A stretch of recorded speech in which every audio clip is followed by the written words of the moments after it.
dan bukan mengasingkan diri dari komunitas masyarakat yang hanya berhubungan dengan Allah semata. Islam mengajarkan kepada kita giat berusaha untuk memenuhi kebutuhan kita untuk mencari ridha Allah. Allah akan memberi pertolongan kepada kita jika kita mau melaksanakan perintahnya seperti sholat yang utama dan mengerjakan kewajiban-kewajiban yang lain. Teman-temanku yang sangat saya cintai, selain sholat tepat pada waktunya, kita juga wajib taat kepada kedua orang tua kita, yaitu yang kedua, wasaniha birrul walidaini. Nabi Sallallahu Alaihi Wasallam bersabda, ridallahi fi ridal walidaini, wasutallahi fi sutil walidaini. Keridhaan Allah tergantung keridhaan orang tua, dan kemurkaan Allah tergantung kepada kemurkaan kedua orang tua. Menurut hadis ini, kita wajib taat kepada kedua orang tua kita apabila mereka menyuruh kita untuk melakukan sesuatu, asalkan tidak pada kemaksiatan. Contoh, Sahrul, ambilkan dulu mama bawang nak sebentar di dapur. Ah mama, masih teleponan sama Yayang. Laksanakanlah perintah orang tua, dahulukanlah perintah orang tua, utamakanlah perintah orang tua. Jangan sampai terucap dalam bibir kita kata-kata, ah, kenapa tidak? Ibu yang telah melahirkan kita di dunia ini, bapak yang mencari nafkah untuk memenuhi kebutuhan kita, termasuk untuk biaya sekolah dan kebutuhan kita setiap hari. Iya Pak, iya. Iya Pak, iya. Kita dapat belajar di sekolah, kita mendapatkan berbagai macam ilmu pengetahuan dan dicukupi segala kehidupan hidup kita. Oleh karena itu, pantas kita harus taat padanya, asalkan tidak berbuat maksiat kepada Allah. Dan akhirnya yang terakhir, yang ketiga, wasalithuha al-jihadu fi sabilillah, berjuang di jalan Allah dalam hidup kita. Karena dengan perjuangan kita akan mendapatkan keberuntungan. Orang yang tidak berjuang dalam hidupnya bagaikan orang mati. Bisa kita bayangkan, friend, pada masa periode Nabi Muhammad SAW dalam perkembangan pesat, karena beliau mengajarkan Islam dengan serius dan mengamalkan Islam dengan sempurna.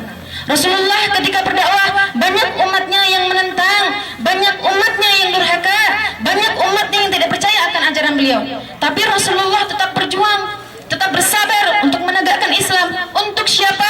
Untuk umatnya. Buat siapa? Buat umatnya. Rasulullah SAW bersabda, al-Islamu ya'lu wa la yu'la alaih. Islam adalah tinggi dan tidak ada yang mengunggulinya. Kita memiliki berbagai macam agama, friend. Ada agama Hindu, Buddha, Kristen, dan lain sebagainya. Mereka meyakini bahwa agama mereka paling benar. Kenapa kita sebagai umat Islam tidak? Mereka menyembah Tuhan mereka. Mereka meyakini bahwa Tuhan mereka pantas disembah. Kenapa kita sebagai umat Islam tidak? Mereka rajin beribadah ke tempat ibadah mereka masing-masing. Kenapa kita sebagai umat Islam tidak? Oleh karena itu, pantas kita perjuangkan Islam, karena kita sebagai penerus bangsa masa depan. Karena jika bukan kita, siapa lagi? Oleh karena itu, marilah kita berjuang di mana saja dan kapan saja untuk agama kita, untuk sekolahan kita, dan untuk negara kita tercinta dengan disertai mengharap rahmat dan ridha Allah. Sebelum saya mengakhiri pidato saya, marilah sama-sama kita baca Al-Fatihah. Yang mana pertama, buat guru kita yang telah memberikan kita ilmu, yang telah menasehati kita. Dan yang kedua, buat orang tua kita yang telah melahirkan kita, yang telah memberikan kita nafkah sehingga kita dapat sekolah hingga saat ini. Dan yang ketiga, buat kita yang masih menuntut ilmu, semoga kita menjadi anak yang soleh-solehah, mendapatkan ilmu yang barokah dan berguna bagi nusa dan bangsa. Al-Fatihah.